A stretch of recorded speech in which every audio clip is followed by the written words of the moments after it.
Good morning, Luzon, Visayas, Mindanao at sa buong mundo. Pinagpalang umaga. Biyernes po ng umaga mga kapatid. Paulan ng umaga dito po sa amin. Purihin po ang Panginoon sa kanyang kabutihan, sa magdamag. Siya po ang naghari, siya po ang nanguna. Magandang umaga na sa ating pong mga early bird, no? Sa umagang ito. Hallelujah. Bago tayo po ay umawit sa ating Panginoon, handugan natin siya ng papuri, pagsamba. Lord, for you alone are worthy. For you alone are holy, Lord. Kaya naman sa umagang ito, Panginoon, nais po namin kayong handugan ng papuri at pagsamba sa umagang ito. Yes, Lord. That guards my heart, my help in times of need. You are the hope that leads me on and bring me to my knees. For there I find you waiting.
Our heart. You are the peace that guards my heart, my help in time of need. You are the hope that leads me on and bring me to my knees. For there found you waiting, and there I found relief. So with all my heart I worship, and unto you I sing. For you alone deserve all glory. For you alone deserve all praise. Father, we worship and adore you. Father, we long to see your grace. Father, we love you and we worship you this day. Father, we love you. Father, we love you.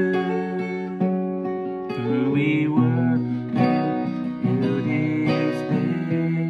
Father, we love you, Lord. Father, we love you. And we worship you this day. You alone are glory. For you alone deserve the glory. For you alone deserve the glory, Lord. All the praises belongs to you. Salamat po, Ama, sa umagang ito. Yes, Lord, umagang kay ganda. Salamat sa pagising, Panginoon. Hallelujah. Sa paggabay mo, patnubay, O Diyos. Salamat din po Lord, sa kapangyarihan ng Santong Espiritu. Sa pagtitisan, Lord, ng Santong Espiritu, maraming pong salamat. Sa oras po nito, pagkakatiwala sa iyong palang kamay, ang dilim devotion sa umagang ito, Lord God. Pagharian niyo po kami, Panginoon. Let your word be preached, Lord, according to your will, Panginoon. Purihin po kayo at tinalaan ko po anumang plangke walang kaaway sa araw po na ito. Pagpalang umaga, purihin ang Diyos sa umagang ito. Sa pangalan po ni Jesus, Amen. Ayan, good morning na po sa bawat isa. Purihin po ang Diyos.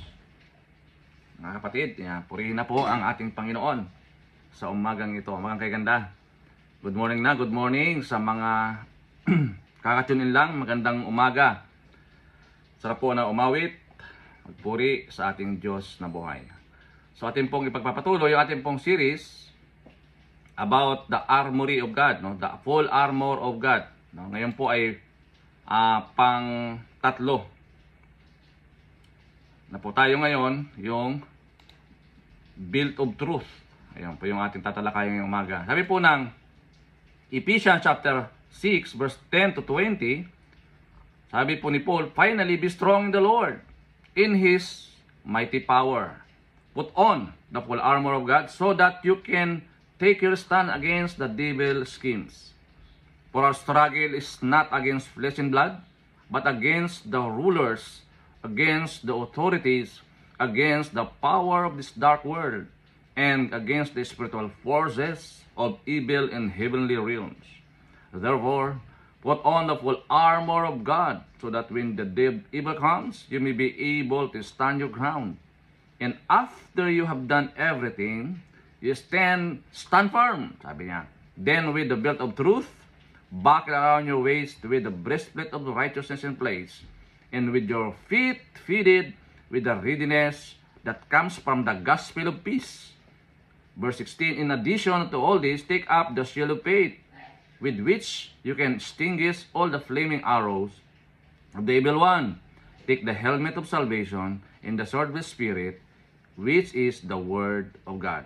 18, and pray in the Spirit on all occasion, with all kinds of prayer and requests. With this in mind, be alert and always keep on praying for all the Lord's people.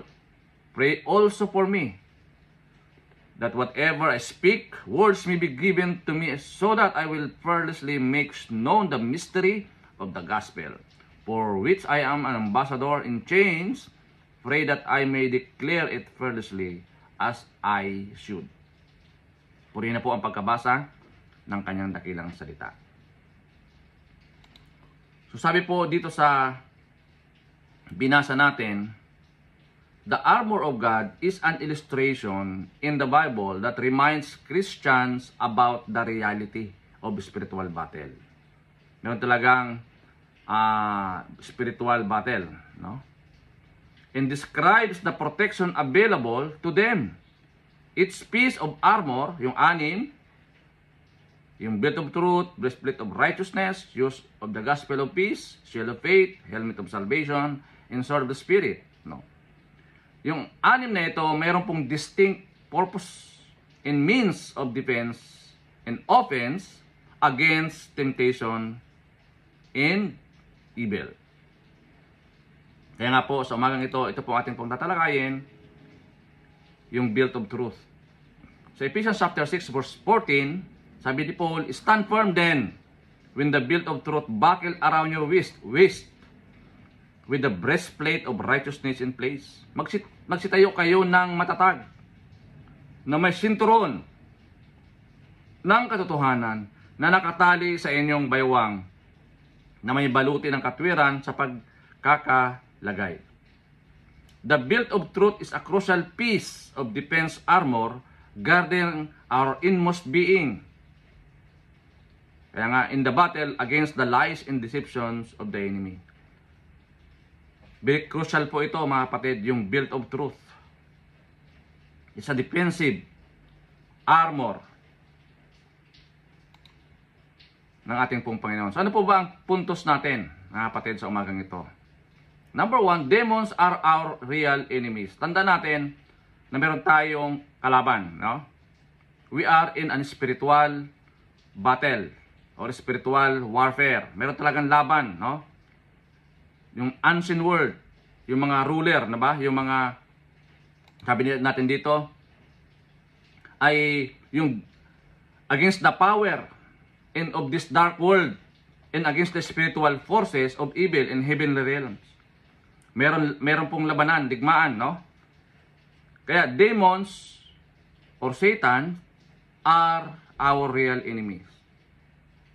Hindi mo kalaban yung kapitbahay mo, hindi mo kalaban yung iyong kaibigan, di ba? Hindi mo kalaban yung iyong katrabaho. Ang kalaban mo si Satanas. He is the real enemies. Kasi ang gusto niyan, i-steal, di ba? I-steal tayo. Ang gusto niyan, i-demoralize tayo. Oo. Inputan tayo ng mga negative thought. To steal, to kill, and to destroy. Iyon po ang plano niyan eh. Walang ibang hinangad diyan kundi inputan tayo ng mga negatibo na mga pag-iisip para makagawa tayo ng hindi magandang gawain. So mahalaga na alam natin yung kanyang techniques, schemes, di ba? At alam naman natin to from the beginning. Wala naman pong pinagkaiba yung kanyang sistema sa pagdideceive. Di ba? Mga kapatid. Yan po yung number 1. Demons are our real enemies. And number 2, demons aim to destroy God's world. Dati kasi, si Satan ay kaibigan natin.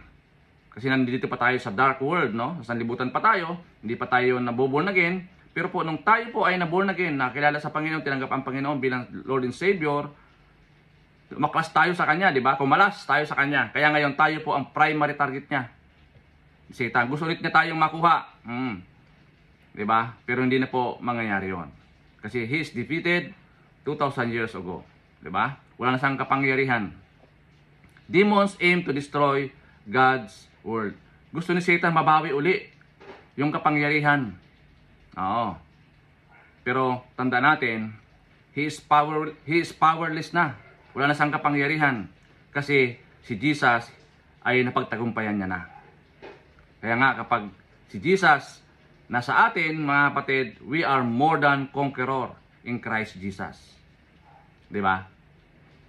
And number 3, demons fight with lies. Iyan po yung i-input niya sa atin. But we fight with the truth.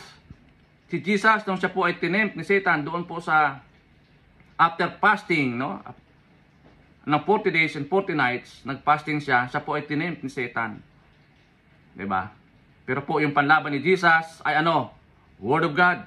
Yan po yung kanyang panlaban. Si Satan hindi po takot sa tao yan. Pero pag pinag-usapan yung Word of God, diba? Pag pinag-uusapan yung si Jesus at yung Word of God, doon siya natatakot.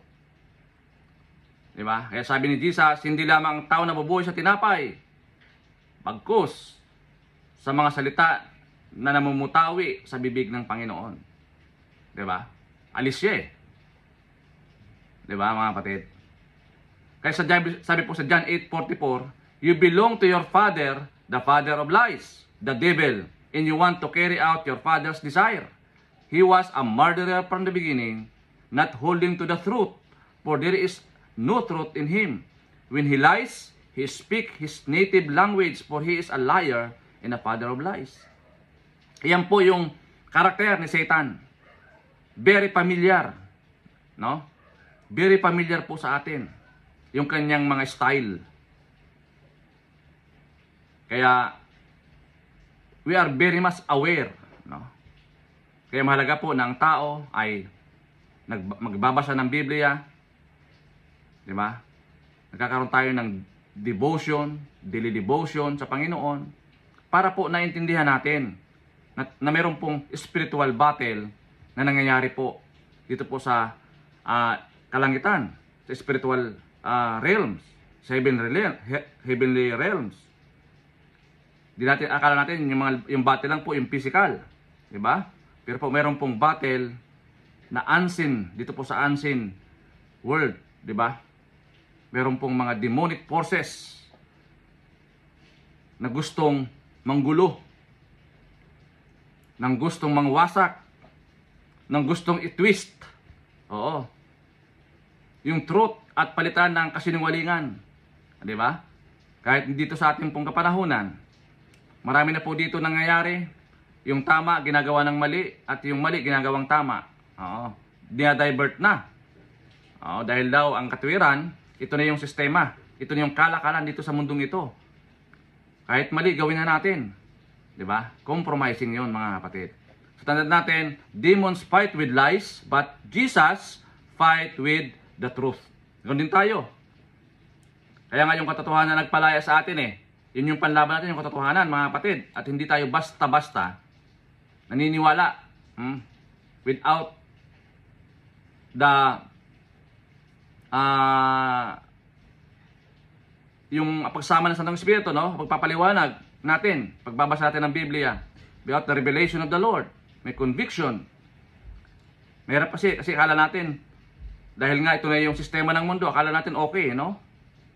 Pero at the end of the day, di ba? Ma-realize natin na mali pala. Kaya napakahalaga mga kapatid na nadidiscern natin. Oo. Yung gawa o ginagawa ni Satan. Minsan kasi anliit lang ng porsyento ng pagkakaiba. Di ba? Akala natin parehas na parehas, no? Pero at the end of the day, no, pag nagawa natin yung bagay na ito, nakita natin mali pala, no? Kasi meron pong consequences. So paano ba natin i-apply mga kapatid ang mga bagay na ito? Wage war against our real enemies, no? Sabi ko nga, hindi natin kayang manalo kay Satan without the armory of God. Yung belt of truth, napakahalaga po yan. Yun po yung ating tinatawag na offensive o defensive weapons, no? Para si Satan hindi siya makapasok sa atin. Wage war against our real enemies. Si Jesus po ang siya maglalaban sa atin. Kasi hindi natin kakayanin yan without Jesus. Opo.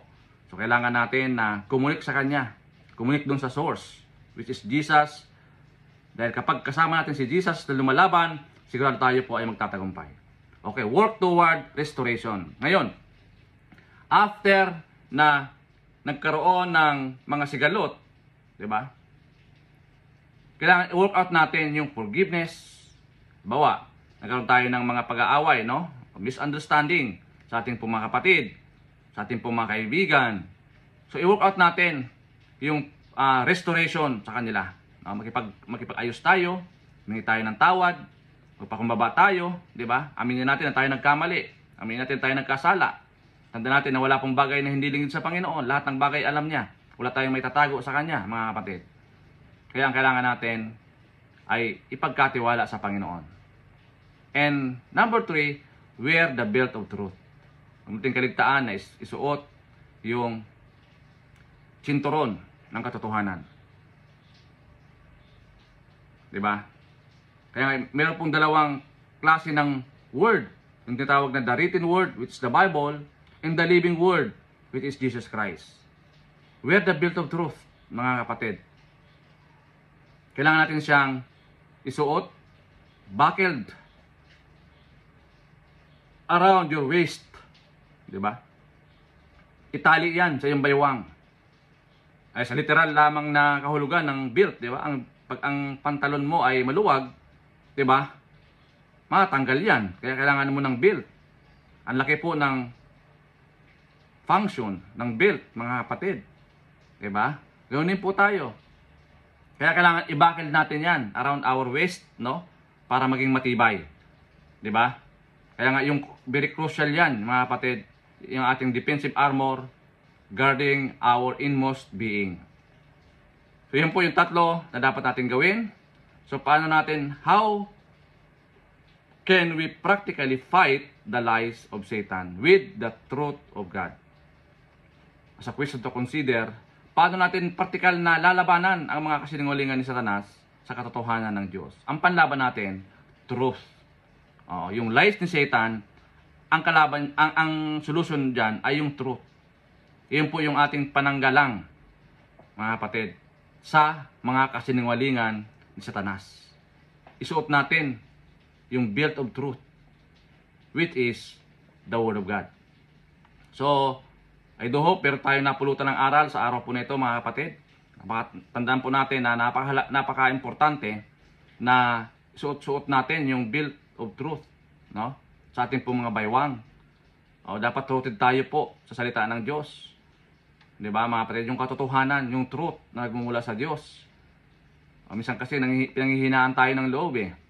Pero po pag suot-suot natin yung belt of truth, 'di ba? Meron tayong pananggalang, meron tayong panlaban. Ni-remind tayo ng Panginoon na, anak, no? Sa lahat ng battle mo ay kasama mo ako. Kaya mahalaga na tayo po ay tumalima sa ating pong Panginoon. Yan po, marami pong salamat sa bawat isa sa atin, mga kapatid. Purihin ng Diyos sa araw na ito. At dalangin ko na magbigay ito ng encouragement sa atin, sa bawat puso. Lalo na kapag hindi pa natin lubos na unawaan, ano ba ang dapat natin gawin? Paano ba natin lalabanan practically yung mga lies, yung mga deception ni Satan sa ating pong buhay? Diba? Ang ating panlaban po dyan, mga kapatid, ay yung salita ng Diyos. The truth of God. So yan po, marami pong salamat, Lord. Salamat po sa araw po na ito. Salamat, Lord, sa iyong pagsama. Dalayan ko din po sa aming pong mga kapatid na mayroon pong mga karamdaman ngayong araw. Lord, I pray in Jesus' name. Tapikin niyo po ang kanyang mga balikat, Lord. Ipadalo yung galingan na nagmumula sa inyo. Mayroon po ng mga kapatid namin na may mga depression, Lord. Lord, ipadalo mo po ang kapayapaan na nagmumula sa iyo, Panginoon. Salamat po sa araw na ito, Diyos. Ngayon po nakikigalak po kami sa may mga kaarawan, no? May mga anniversaries. Lord God, nakikigalak po kami sa kanila po mga pag-celebrate sa araw po na ito. Gawin niyo pong mabunga, maghapon. Gawin niyo pong masigla ang buong maghapon, Panginoon. At samahan po kami sa buong maghapon. Salamat, all the glory, honor and praise in Jesus' name. Amen, amen. Salamat po. God bless. To God be all the glory.